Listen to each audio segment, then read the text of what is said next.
சீமான் அவர்கள் இன்றைக்கு அது தீவிரத்தினா தப்புன்னு என்ன தப்புன்னு கேட்குறாரு. அதாவது அரசியலுக்காக எதையும் பேசுவோம், தொண்டையை வந்து நாக்கை விற்று வாயை விற்று பிழைப்போங்கிறவங்களுடைய பேச்சையெல்லாம் வந்து இப்படிப்பட்ட கழிப்பின வார்த்தையில் பேச வேண்டியது. திருப்பரங்குண்ட வழக்கு வந்து இது ஏன் ஒரு இந்து முஸ்லீம் வழக்காது? அது உச்சநீதிமன்றத்துக்கு போக வேண்டிய தேவைன்னு இருக்குது. விளக்கேற்றணும் தானே. உண்மை வரை அவர் இறக்கும் தருவாய் வரை கருத்தியில மாற்றிக்கல. ஆனால் அந்த பெண்கள் இப்படி அவத்தமாக பேசுறது எப்படி புரிஞ்சுக்கிறது? அது இஸ்லாமிய பெண்கள்ங்கிறதுனால தான் இந்த கேள்வி திரும்ப திரும்ப கேட்க வேண்டியது. இஸ்லாமிய போர்வையில் இருக்கக்கூடிய அந்த பெண்களை தான் அந்த பர்தாக்குள்ள கொண்டு வந்து பேச வைக்கிறது. அதான் RSS உடைய திட்டம். இன்றைக்கு அவரை போய் பெரியாருங்கிறீங்களே, டம்மியாரு. ஒரு பெண்களுக்காக இவர் போராடினாரா? நான் இஸ்லாமிய சமூகத்தை சேர்ந்தவன். ஏன்னா அந்த மாதிரியான ஒரு மோசமான கருத்துக்கு நான் தான் பதில் சொல்லணும். கண்டிப்பா அந்த பொறுப்பு அது கடமை நமக்கு இருக்கிறது. இன இழிவு நீங்க இஸ்லாமே நன்மருந்துன்னு சொன்னார் பெரியார், சொல்லியிருக்காரு. இப்படிப்பட்ட ஒரு ஸ்டேட்மெண்ட்டை சொன்ன ஒரு தலைவரை காட்டுங்க. இதுக்கிடையில எது அம்பேத்கரையும் பெரியாரையும் ஏத்துக்கலையோ அவனை நம்பாத. எவ்வளவு பெரிய அரசியல் கட்சியா இருந்தாலும்.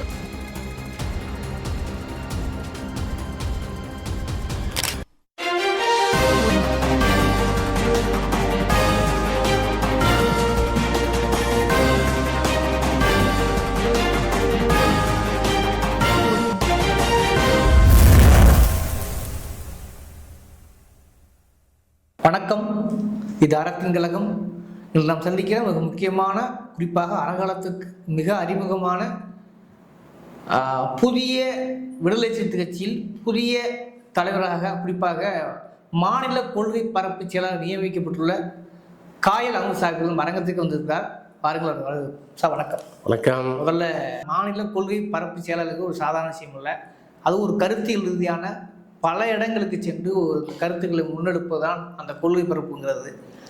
ஆக விடுதலை சிறுத்தை வச்சு கொள்கைங்கிற விஷயத்தை பற்றி விளக்க வேண்டிய அவசியம் இல்லை. இன்று இந்தியாவிலேயே அம்பேத்கருக்கு பிறகு அவருடைய நேர்கோட்டில் சரியாக நின்று, குறிப்பாக பிஜேபிக்கு எதிராக, சனாதனத்துக்கு எதிராக மாநாடு நடத்துவது, முழுக்க திமுகவை விட இவர் எதிராக நிற்பதுங்கிறது சொல்லித் தெரிய வேண்டிய அவசியம் இல்லை.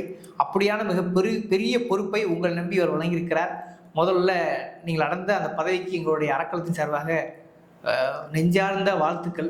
மகிழ்ச்சி, ரொம்ப நன்றி. இன்னொன்று ரொம்ப சந்தோஷமா இருந்துச்சு, நீங்கள் ஃபோன்களே சொன்னீங்க முதல் பேட்டி அறக்கலத்தையும் கொடுப்பேன்னு. அதை விட எங்களுக்கு ஒரு பெரிய பெருமை. அது என்ன, இந்த சேனலே கண்டிப்பாக உங்களோட சேனல் மாதிரி கருதி நீங்கள் பேசுவது ரொம்ப மகிழ்ச்சியாக இருந்தது. ஃபோன்லேயே சொன்ன உடனே கிளம்பி வரேன்னு உடனே வந்துட்டீங்க. எனக்கு அதுதான் உள்ளபடியே என்ன சொல்கிறது, ஒரு சந்தோஷமான விஷயமா இருக்குது. ஏன்னா தெரியாமலோ உங்களுடைய பேட்டியால் அறக்கலம் வளர்ந்துருக்கிறது, அறக்கலகத்தால் நீங்கள் வளர்ந்துருக்கிறீங்க என்பது மட்டும் யாராலும் மறுக்க முடியாது. இன்றைக்கி பல்வேறு தொலைக்காட்சிகளில் நீங்கள் நேர்காணல் போகும்போது எங்களை பார்ப்பதற்கு உங்களை உள்ளபடியே பொறுப்பாக இருக்கிறது. எப்படி இந்த பதவி கிடைத்தது, கட்சியில் எப்படி அவர் உங்கள் தலைவர் அங்கீகரித்தார், அதை பற்றி கொஞ்சம் சொல்லுங்கள். ஆக்சுவலாக இது பதவியாக நான் கருதவில்லை, பொறுப்பு. ஆமாம், நிச்சயமாக தான் கருத்தியல் பொறுப்பு. கருத்தியல் பொறுப்பு. அது கடந்த 3 வருடங்களாக வந்து நெருக்கமாக களமாடி கொண்டிருக்கிறோம். விடுதலை சிறுத்தைகள் கட்சியினுடைய கட்டமைப்பை பொறுத்தவரையில் முகாம் அரசியல் ஒன்று இருக்கிறது, நகர அரசியல் ஒன்று இருக்கிறது, ஒன்றிய அரசியல் இருக்கிறது, மாவட்ட அரசியல் இருக்கிறது, மண்டல அரசியல் இருக்கிறது, மாநில தலைவி அரசியல் ஒன்று இருக்கிறது. இதையெல்லாம் ஒவ்வொரு படித்தரங்களாக படிக்க வேண்டும். மற்ற கட்சிகளை போல் விசிக கட்சி இல்லை, அதுக்கான மற்ற கட்சியை நான் வந்து குறைத்து மதிப்பிடவில்லை. விடுதலை சிறுத்தைகளை பொறுத்தவரையில் நிறைய நெருக்கடிக்கு உள்ளாகி அதுலேருந்து எமர்ஜான ஒரு கட்சி. அடிப்படையில் அரசியலுக்கு முன்னாடி ஒரு சமூக நீதி கோட்பாட்டுக்காக, ஒரு சமத்துவ கருத்தியலுக்காக, கருத்தில் மட்டும் இல்லை களத்தில் நின்ற ஒரு மிகப்பெரிய ஒரு கட்சி தான், சமூக அமைப்பு தான் வந்து விடுதலை சிறுத்தைகள். இது வந்து ஒரு பொலிட்டிக்கல் ஸ்டாண்ட் எடுத்து அரௌண்டு 99லேருந்து 1999க்கு பிறகு ஒரு எமர்ஜ் ஆகி வந்து இன்றைக்கு பார்த்தீங்கன்னா எல்லாருக்குமான தலைவர் திருமாவளவன், எழுச்சி தமிழர் அனைவருக்குமான தலைவர் அப்படிங்கிற ஸ்டேட்டஸில் வந்து நிறுத்தப்பட்டிருக்கிறது. சமகாலத்தில் தொடங்கப்பட்ட கட்சியெல்லாம் விடுதலை சிறுத்தைகளோடு பயணித்த அந்த காலத்தில் தொடங்கப்பட்ட கட்சியெல்லாம் இன்றைக்கு இருக்கிற இடம் தெரியாமல் இருக்கிறது, அங்கீகாரத்தை இழந்திருக்கிறது, 2 கூறுகளாக 3 கூறுகளாக உடைக்கப்பட்டிருக்கிறது, உடைக்கப்பட்டிருக்கிறது. நாம் பேர் சொல்ல வேண்டிய அவசியம் இல்லை. அப்படி நிலைமையில் எங்களுடைய தலைவர் எழுச்சி தமிழர் அவர்கள் இன்றைக்கு விடுதலை சிறுத்தைகள் கட்சி என்று சொன்னால் திமுக அதிமுகவுக்கு அடுத்து முறையாக மாநில அங்கீகாரத்தையும் பெற்றிருக்கீங்க. மாநில அங்கீகாரத்தை பெற்று சின்னத்தை வந்து நாங்கள் தக்க வைத்து கொண்டு 4 சட்டமன்ற உறுப்பினர்கள், 2 நாடாளுமன்ற உறுப்பினர்கள் என்பது மட்டுமல்லாமல் தவிர்க்க முடியாத சக்தியாக நாங்கள் வளர்ந்திருக்கிறோம். அந்த அடிப்படையில் தான் நான் சொன்னேன் இது பதவி இல்லை பொறுப்பு என்று சொல்கிறேன். அதில் நம்ம உள்வாங்கி கொண்டிருக்கிறோம். ஸோ அந்த கருத்தியல் பாதையில் பயணித்து யார் அதிக தூரம் வீசி எறிவாரோ அவர் கையிலே ஆயுதத்தை கொடுப்பதிலே எழுச்சி தமிழருக்கு நிகர் எழுச்சி தமிழர் தான். ஆயுதம் என்று சொன்னால் வெட்டருவால் வீச்சருவால் அல்ல, அறிவு என்கிற ஆயுதம். அந்த அறிவு என்கிற ஆயுதம் கருத்தியல் கொள்கை பரப்பு அப்படிங்கிற ஒரு ஆயுதம். அந்த ஆயுதத்துடைய அந்த குழுவிற்கு மாநில செயலாளராக பொறுப்பு சுமத்தப்பட்டிருக்கிறேன். நிச்சயமாக சுமத்தப்பட்ட பொறுப்பு அறக்கழகத்துடைய ஊடகம் உட்பட பல்வேறு ஊடக நண்பர்களுடைய துணையோடு நம்முடைய தொண்டு தொடர்ந்து தொடரும் என்று நம்புகிறேன். ஓகே, கொள்கைன்னு சொன்னால் நீங்கள் கண்டிப்பாக நீ அரசியலில் கொள்கை சார்ந்து கருத்து சார்ந்து எதிர்பணி ஆற்ற வேண்டிய கடமையும் பொறுப்பும் உங்களுக்கு இருக்கிறது. அதனால் சர்ச்சைக்குரிய இந்த கேள்வியை கேட்கலாம்னு நினைக்கிறேன்.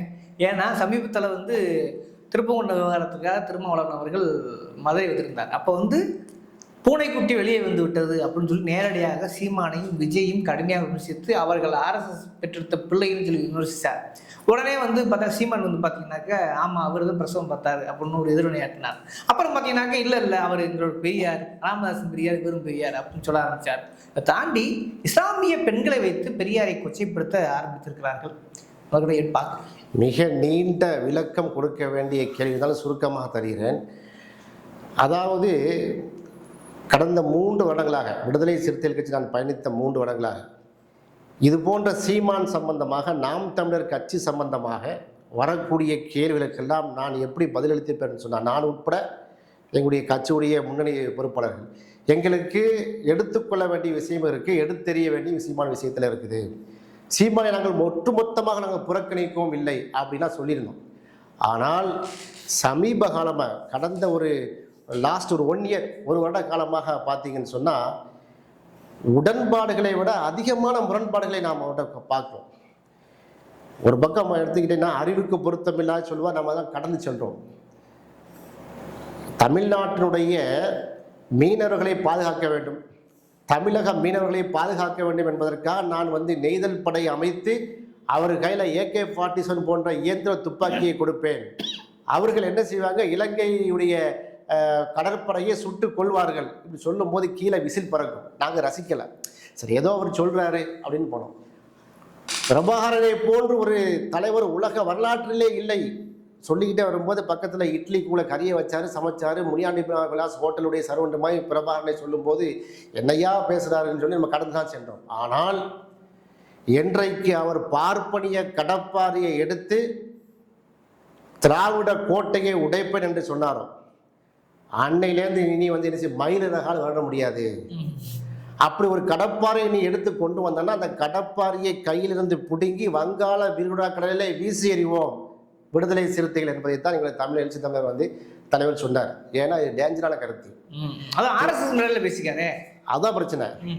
அப்போ பூனை குட்டி வெளியே வந்து விட்டது தாண்டி அவர் சொல்லக்கூடிய அந்த வாசக பொருத்தம் இருக்குல்ல, என்ன சொல்றாருன்னா பாரதியாரை பற்றி பேச வேண்டுமானால் நான் பாகிஸ்தானுக்கு கூட போய் பேசுகிறது, அந்த மேடையில் பாகிஸ்தானுக்கு வேண்டிய அவசியம்.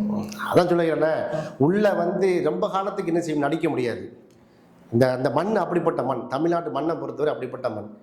இப்போ நீங்க கேட்ட கேள்வி என்ன சொல்றீங்க, இப்போ என்ன சொல்றாரு, எழுச்சி தமிழர் தான் எங்களுடைய பெரியார், திருமாவளவன் தான் எங்களுடைய பெரியார், ராமதாஸ் தான் பெரியார். அதாவது நான் என்ன கேட்கிறேன், பெரியாரை இவர் என்ன எப்படி சொல்றாரு, சீமான் அவர்கள் பெரியாரை தமிழருக்கு எதிரிங்கிறார், பெரியாரை தமிழ் மொழிக்கு எதிரின்னு சொல்றார், பெரியார் வந்து தமிழ் தேசியத்துக்கு எதிரின்னு சொல்றாரு.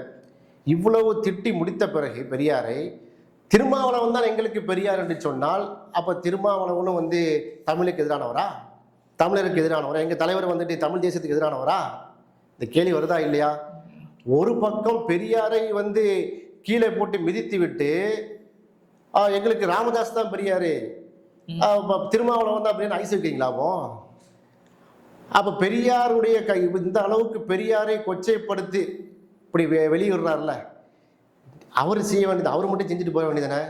அதில் ஏன் வந்து இஸ்லாமிய தோழர்கள் தோழர்கள்லாம் கொண்டு நிறுத்தி அவங்க பாவம். இஸ்லாமிய பெண்கள் வந்து அவங்க சொல்றாங்க போற இந்த பெரியாருங்கிற ஆளை வந்து இந்த லெஃப்ட் காலில் வந்து தள்ளி விட்டு போயிட்டு இருக்கோம் அப்படின்னு. அந்த பொண்ணுடைய வயசை 5ஆல பெருக்குனா கூட பெரியாருடைய அந்த கருத்தியலுடைய அனுபவத்துக்கு வராது. அவ்வளவு தூரம் வந்து பெரியாருக்கும் இஸ்லாமிய சமூகத்துக்கு அவ்வளோ பாண்ட் இருக்குது. நான் இதை வந்து ஒரு விடுதலை சிறுத்தைகள் கட்சியுடைய மாநில பொறுப்பாளராக இருந்து கூட சொல்ல முடியும். நான் இஸ்லாமிய சமூகத்தை சேர்ந்தவன். ஏன்னா அந்த மாதிரியான ஒரு மோசமான கருத்துக்கு நான் தான் பதில் சொல்லணும். கண்டிப்பா அந்த பொறுப்பு கடமை நமக்கு இருக்கிறது. கண்டிப்பா இன இழிவு நீங்க இஸ்லாமே நன்மருந்துன்னு சொன்னார் பெரியார். சொல்லியிருக்காரு. இப்படிப்பட்ட ஒரு ஸ்டேட்மெண்ட்டை சொன்ன ஒரு தலைவரை காட்டுங்க பார்ப்போம்.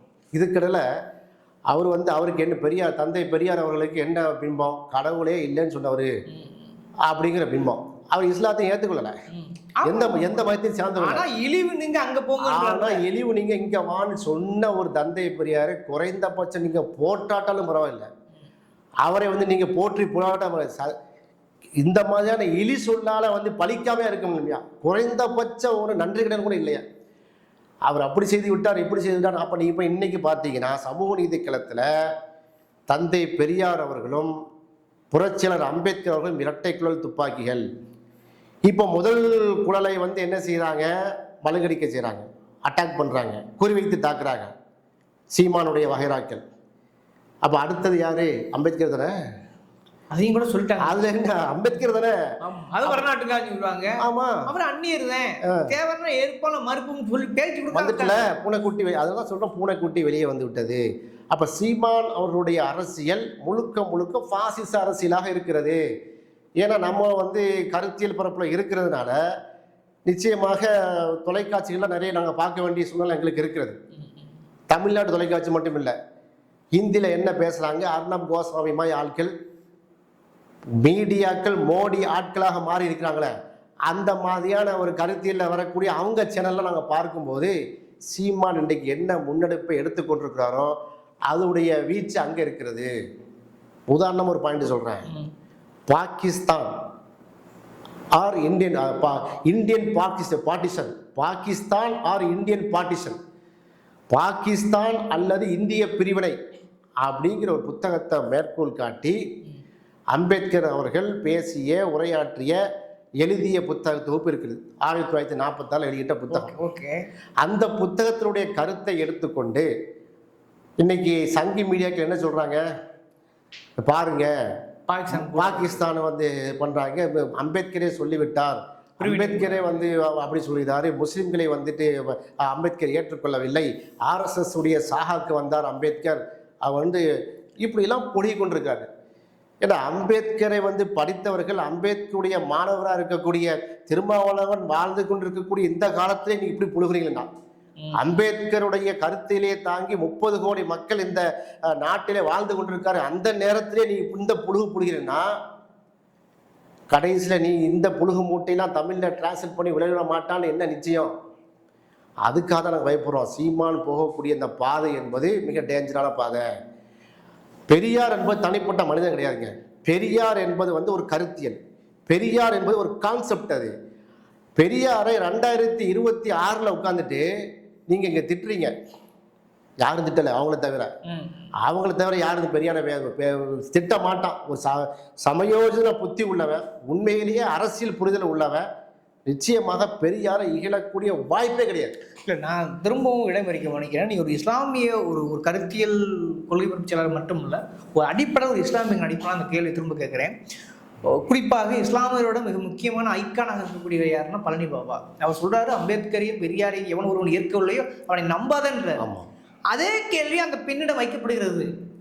அதுக்கு சொல்லக்கூடிய பதில்கள் மிக அபத்தமாக இருக்கிறது. அது முதல்ல வந்து அவர் நம்பினார், அவர் 21 வயசு இருக்கும் அப்போ நம்பினார், அது பிறகு மாற்றிக்கிட்டார். ஏதோ பெரியார் வாழ்ந்த காலத்தையும் பழனிபாபா வாழ்ந்த காலத்தையும் கொஞ்சம் கூட புரிந்து கொள்ளாமல் பெரியாருக்கு பிறகுதான் பழனிபாபா வராரு. அதன் பிறகு கருத்தியில் முதுமை வரை அவர் இறக்கும் தருவாய் வரை கருத்தியில் மாற்றிக்கல. ஆனால் அந்த பெண்கள் இப்படி அபத்தமாக பேசுறது எப்படி புரிஞ்சுக்கிறது? அது இஸ்லாமிய பெண்கள்ங்கிறதுனால தான் இந்த கேள்வி திரும்ப கேட்க வேண்டியது. இஸ்லாமிய போர்வையில் இருக்கக்கூடிய அந்த பெண்களை தான் அந்த ஃபர்தாக்குள்ள கொண்டு வந்து பேச வைக்கிறார். அதான் RSS உடைய திட்டம். இன்றைக்கு அந்த RSS நடக்கி கிட்டத்தட்ட எல்லா இஸ்லாமிய பெண்களும் போயிருக்காங்க. எல்லா இஸ்லாமியிலும் இல்லை, சுருக்கமான நான் கட்சி சார்ந்தது சொல்றேன் நான். முத்தமிழ், அதாவது முத்தலாக் தடுப்பு சட்டம் கொண்டு வந்தாங்களா இல்லையா? யாரு கேஸ் போட்டா? அதுக்கு முஸ்லீம் பெயர் தாக்கல் வைத்து கேஸை போட்டாங்க. இன்றைக்கு முஸ்லீம் ராஷ்டிரிய மஞ்ச் அப்படின்னு சொல்லி RSSல ஒரு விங்க் இருக்கு. அதனால் ஈர்க்கப்பட்டவர் தான் இந்த வேலூர் இப்ராஹிம் போன்ற கலிசரைகள். இப்படிப்பட்ட இந்த கழிசடைகளுக்கும் வந்து முஸ்லீம் சமுதாயத்துக்கு எந்த தொடர்பும் கிடையாது. இன்றைக்கு வேலூர் இப்ராஹிம் அவர்கள் வந்து கருத்திலும் தனிமைப்படுத்த வேண்டிய கட்டாயம் தனிமைப்படுத்தி அவங்க வேலூர்ல தொலை போக முடியாதுங்க. முஸ்லீம் சமுதாயம் அவ்வளோ பிரைட்டா இருக்கு. இஸ்லாமிய சமூகம் அவ்வளோ எழுச்சி பெற்றிருக்கிறது. தமிழ்நாடு, குறிப்பாக தமிழ்நாட்டை பொறுத்தவரை தமிழ்நாட்டில் பார்த்தீங்கன்னா அவ்வளவு கருத்தியலாக அவ்வளவு அரசியல் புரிதலோடு வாழ்ந்து கொண்டிருக்கிறோம். அந்த உடைக்கணும், முஸ்லீம்களை கையில் எடுத்து பெரியாரை அடிக்கணும், அதான் சரி வரும் அப்படிங்கிற ஒரு நாக்பூர் மாடல், நாக்பூர் ஸ்கிரிப்ட் கொடுக்கப்பட்டிருக்கு. இப்படிலாம் சொன்ன உடனே தம்பிமார்கள் கொந்தளிச்சு வந்து கீழே அழிச்சுவாங்க, எழுதுவாங்க. இப்போ தெரியாது, 10 வருஷம் கழிச்சு இந்த பேட்டியை போட்டு பாருங்க, சீமா எங்கே நிற்கிறான்னு பாருங்க. சீமானுக்கும் எங்களுக்கு என்ன வாய்க்காரம் சண்டையா, சொத்து தகராறா? இன்னைக்கு வரைக்கும் இங்கே எழுச்சி தமிழர் தலைவர் அண்ணன் அண்ணங்கிறாரு. அண்ணன் சொல்லிட்டு தான் நினைச்சாரு பெரியாரை வந்து கொச்சைப்படுத்தி விட்டு பெரியார் மாதிரி தான் எங்களுக்கு யாரு எழுச்சி தமிழர் திருமாவளவங்கிறாரு. பெரியாரை எல்லாம் திட்டி முடிச்சுட்டு எங்களுக்கு பெரியார் வந்து திருமாவளவன் தான். அப்போ பெரியாரை திட்டுறதுலாம் திருமாவளவன் திட்டுறதுன்னு அர்த்தம். அப்படிதான் ஆகும். எங்களுக்கு பெரியார் தான் என்ன அர்த்தம், அதெல்லாம் அர்த்தம். ஸோ இஸ்லாமிய சமூக தோழர்கள் ரொம்ப டேஞ்சராக இருக்கணும், ரொம்ப டேஞ்சரை உணர்ந்து கொண்டு இருக்கணும். ஏற்கனவே அவர் சாத்தானின் குழந்தைகள், கிறிஸ்தவர்களும் இஸ்லாமியரும் சாத்தானின் குழந்தைகள். மரச்செக்குக்கு திருமண மாதிரி நீங்க வந்து உங்க மதத்தை விட்டுட்டு எங்க மதத்துக்கு வாங்கன்னாரு. இஸ்லாம் வந்து இந்த மண்ணுக்கு சொந்தமான மார்க்கம் கிடையாது, அது அந்நிய மதம், அது அரபு நாட்டு இறக்குமதினாரு. இப்படி அடுக்கடுக்கான விஷயத்த சொல்லியிருக்காரு. இன்னும் அவங்க பைலால எழுதியிருக்காங்க, இப்ப மறைச்சிட்டாங்க. இஸ்லாமிய பெண்கள், இஸ்லாமியர்களை நம்ம ஒரு கண்ணோடு பார்க்க வேண்டும். இப்ப நான் கேட்கிறேன், இவ்வளவு தூரம் வந்த பிறகு நீ இதுக்கு எப்படி நாம் தமிழர் கட்சியில இருக்கிறீங்கன்னு கேட்கிறேன். பெரியாரை போட்டு இந்த கிழிச்சு என்னத்தை செய்ய போற? என்னைக்காவது பிரபாகரன் அவர்களை தானே ஏற்றி போட்டுறாங்க. பிரபாகரன் தானே வந்துட்டு மேதகு பிரபாகரன் அவர்கள் தான் எங்களுடைய தலைவர், நாம் தமிழோட தலைவருங்கிறாங்க. என்றைக்காவது மேதகு பிரபாகரன் அவர்கள் பெரியாரை விமர்சனம் பண்ணியிருக்காரா? சரி, பெரியார் பிரபாகரனோடு நெருங்கி பழகிய எங்களுடைய தலைவர் எழுச்சி தமிழர் போன்றவர்கள், அண்ணன் வைகோ போன்றவர்கள், நெடுமாறன் ஐயா போன்றவர்கள், இந்த மாதிரி நிறைய லிஸ்ட் இருக்கு. இவங்கெல்லாம் எந்த பக்கம் நிற்கிறாங்க? பெரியார் பக்கம் தானே நிற்கிறாங்க. அப்போ உங்க தலைவர் பிரபாகரன் அவர்களும் பெரியாரை வந்து என்ன செய்யல, எந்த விதமான உங்க ஸ்டாண்ட் எடுக்கல. உங்களை விட அதிக அளவு பிரபாகரன் அவர்களை நெருங்கி பழகின எந்த அரசியல் தலைவர்களும் பெரியாரை வந்து என்ன செய்யல, நிந்திக்கவில்லை, மாறாக புகழ்ந்து கொண்டிருக்காரு. அப்போ நீங்க வந்து பெரியாரை அடிக்கிறதா உங்களுக்கு ஸ்கிரிப்ட் எங்கே வந்திருக்கிறது? தமிழ் தேசிய ஸ்கிரிப்ட் அல்ல, இது பாசிச ஸ்கிரிப்ட்னு சொல்லிக்கிறோம். இதுதான் எங்களுடைய கட்சியுடைய கருத்தியல். இப்படி சொல்லாத மீண்டும் சொல்றோம். இப்படி சொல்வதால சீமாக்களுக்கு தனிப்பட்ட எந்த விரோதம் இல்லை. கேள்விக்கு பதில், நீங்க பெரியாரை வந்து நீங்க அடிச்சீங்கன்னா பெரியாருடைய கருத்தியல் அடிக்கிறீங்க. திராவிடம் என்றால் என்ன, தமிழ் தேசியம் என்றால் என்ன வந்து விளக்கவே முடியலையே. எத்தினிக் என்றால் என்ன, ரேஸ் என்றால் என்ன தெரியலையே உங்களுக்கு. தமிழ் என்பது எத்தினிக்கா ரேஸா? சொல்லுங்க பார்ப்போம். தமிழர்கள் தமிழரா திராவிடனாங்க? நான் திராவிடன் தமிழன். நான் இப்படி ஒரு கேள்வி கேட்கிறேன். நீங்கள் வந்து தமிழரா இந்தியரா? நான் இந்தியன் தமிழன்பா. நான் தமிழன் இந்தியன். நீ வந்து முஸ்லீமா தமிழரா? நான் தமிழன் முஸ்லீம். சொல்லுவ மாட்டோமா? அப்ப அந்த நீயே பிரிக்கிறாங்கிற. திராவிடனாக இருந்து கொண்டு தமிழராக இருக்கக்கூடாதா? தமிழனாக இருந்து திராவிடனாக இருக்கக்கூடாதா? அப்ப இது போன்ற குதர்க்கவாதங்கள்லாம் இதான் பிராமணிய கடப்பாறை, இதுதான் பிராமணிய கடப்பாறைங்கிற. கடப்பாறை கொண்டு இடிப்பென்கிறார். ஏன்னா இந்த பிராமணிய பாகிஸ்தான் முடிச்சு போறாரு இல்லையா, அதை எப்படி சேர்த்து? அது ஏன்னா பாகிஸ்தானுக்கு பாகிஸ்தான் போம்பாங்க. பாகிஸ்தானுக்கு வந்து நாங்க ஏன் போகணும்? நம்ம பிஜேபி யார சொல்றதுல ஒரு லாஜிக் தெரியுது. இவரு சொல்றாருன்னா அதான் சொல்றேன். பாகிஸ்தானுக்கு போனா அவங்க மாமியாரோட இருக்கு பாகிஸ்தான்ல இல்லை. பாகிஸ்தானுக்கு போங்கிற கருத்து எங்கே வந்தது? இன்றைக்கு வடக்கத்தி ஊழியர்கள் பேசிக்கொண்டிருக்கிறது. இது வந்து RSS உடைய ஸ்கிரிப்ட். அதை நீ வந்து இங்க தமிழ் தேசியின் பெயரால் தமிழ் தேசிய முலாம் பூசி நீங்க உள்ள விட்டீங்கன்னா, வாழைப்பழத்துல ஊசி இறக்குற மாதிரி பண்ணீங்கன்னா, அந்த ஊசியை உருவி வீசுவோம், வாழைப்பழத்தை தொழியை உரிக்கிற மாதிரி முகத்தெரிய கிழிப்போம். அதுதான் விடுதலை சிறுத்தைகள். எவ்வளவு பெரிய டேஞ்சரான கருத்து இது. ஆக அதனால தான் பயப்படுறோம். இன்னைக்கு பெரியாரை இறக்கிட்டாங்க. அடுத்து அம்பேத்கர் தானே. அம்பேத்கர் அப்படி சொன்னார், அம்பேத்கர் இப்படி சொன்னார். அதனால தான் பயப்படுறோம். இது வந்து மோசமான இது. அரசியல் என்பது வேறங்க. அரசியலில் ப்ளஸ் அண்ட் மைனஸ் கண்டிப்பாக இருக்கும். திமுகவில் ப்ளஸ் அண்ட் மைனஸ் இருக்குது, அதிமுகவில் ப்ளஸ் அண்ட் மைனஸ் இருக்குது. ப்ளஸ் அண்ட் மைனஸ்னால் இது முரண்பாடுகள் இருக்குது, உடன்பாடுகள் இருக்குது. ஆனால் எந்த அரசியல் கட்சியும் இப்படி சொல்லலை. ஒரு மனிதர் தவறு செய்து போயிருப்பார் வைங்க, மரணிச்சிருப்பார். ஒரு குறைந்தபட்ச ஒரு அரசியல் தலைவர் என்ன செய்யணும்? நன்மையே பேசுங்க, அப்படியே செய்த நல்லவைகளை பேசுங்கள். அல்லது என்ன செய்யுங்க, மௌனமாக தான் இருங்க. அவரை அப்படி கேலடாஸ்கோப் போட்டு அரிச்சு எடுத்து என்ன செய்ய போறீங்க? பெரியார் சொல்ல, பெரியார் உங்களை மாதிரி வசூல் பண்ணி தந்தாரா? 90 வயசுல மூத்திர சட்டியை கையில் எடுத்துக்கிட்டு தெருவா போனார். எதுக்கு போனார்? சொத்து சேர்க்க போனார். எவ்வளவு அசிங்கமான இதெல்லாம். அவங்களுடைய மணியம்மை, அவங்கள குறித்து நீங்க பேசுறதுக்கு உனக்கு கொஞ்சமா அருகதை இருக்கா? விஷயத்துல பேச ஆரம்பிச்சா என்ன ஆகும்? தனிமனித தாக்குதலுக்குள்ளேயும் அதுவும் ஆபாசமான சொற்கள், எவ்வளவு அசிங்கமான இது. நடிகைகளோட போய் கடந்தாரா பெரியாரு? இப்படிலாம் கேட்க வேண்டியிருக்கிறது. புரியுதா உங்களுக்கு? அப்ப இது அரசியல் என்பதை தாண்டி வன்ம அரசியல் பண்ணி கொண்டிருக்கிறாங்க. இது ஒரு பக்கம். இன்னொரு பக்கம் பார்த்தீங்கன்னா கன்றாவியா இருக்கு. தளபதி என்னையா விஷ வச்சு கொண்டுருவாங்கண்ணா. ஒரு பிள்ளை வச்சு சொல்லுது, எங்கிட்ட 8 ஓட்டு மாமான ஓட்டு போடல, விஷ வச்சு கொண்டுருவேன். அப்ப இப்படிப்பட்ட ஆட்களை உருவாக்கக்கூடிய இடத்துல தான் நாங்க விடுதலை சிறுத்தைகள் அதை கருமாந்த எங்க காலத்துல இப்படிலாம் பேச வேண்டியிருக்காங்கிற அளவுக்கு நாங்க களத்துல ஆடிக்கொண்டிருக்கிறோம். இதை சொல்றீங்க நீங்க. இப்ப எடப்பாடியோட ஒரு பக்கம் பாத்தீங்கன்னாக்கா எது மதவாத கட்சி, அவரு பிரதமர் நல்லா செய்யறாரு, இன்னைக்கு அவங்க நிக்கிறேன், எங்களுக்கு ஒன்றும் அசிங்கம் இல்லையே அப்படிங்கிறாங்கல்ல. வச்சு செய்யறாரு, நல்ல செய்யல. இன்னைக்கு போயிருக்காப்புல அண்ணன் எடப்பாடியார் அவர்கள் 56 சீட்டு வேணும், 3 அமைச்சர்கள் வேணும் சொல்லியாச்சு. சரியா? யாரு? அமித்ஷா. இவர் படமெடுத்து போய் விடவெடுத்து போய் நின்று நானும் ரவுடி தான் என்ன செய்தாப்புல அண்ணன் எடப்பாடியார் பேட்டி கொடுக்குறாரு. இதுதான் சொல்லிட்டு இருந்தோம், கூடா நட்பு கேடாய் முடியும். அதிமுக நிச்சயமாக எதிர்கட்சியாக இருந்தாலும், எங்களுக்கு முரண்பாடு இருந்தாலும், எங்கள் கூட்டணிக்கு எதிர் கூட்டணியாக இருந்தாலும் கட்சி அழிஞ்சிடக்கூடாது. கலைஞர் ஒரு முறை சொன்னார், ஜெயலலிதா அம்மா மரணித்திருக்கிறாங்க. கலைஞர் அவர்களிடம் என்ன செய்கிறாங்க, மைக்கை நீட்டுறாங்க பத்திரிகையாளர்கள். அவங்க உடலை பார்ப்பதற்காக செல்கிறார். பத்திரிகையாளர் கேள்வி, உங்கள் மனது இப்போ எப்படி இருக்குன்னு கேட்குறாங்க. டக்குன்னு பதில் சொன்னார், அவர் ஆளக்கூடாது என்று தான் நினைத்தேன். அவர் ஜெயலலிதா அம்மையார் இந்த தமிழ்நாட்டை ஆளக்கூடாது என்ன நினைத்தமே தவிர வாழக்கூடாது நாங்கள் நினைக்கல. இது திராவிட பாரம்பரியம். பெரியார் மண்ணில் வந்தவர், பெரியார்கிட்ட பாடம் படித்தவுடைய பதில். பாசிச சித்தாந்தத்தோட டைப் பண்றா பாருங்க. அதே ஜெயலலிதா அம்மையார் உருவாக்கிய கட்சி அவர் வளர்த்தெடுத்தார்.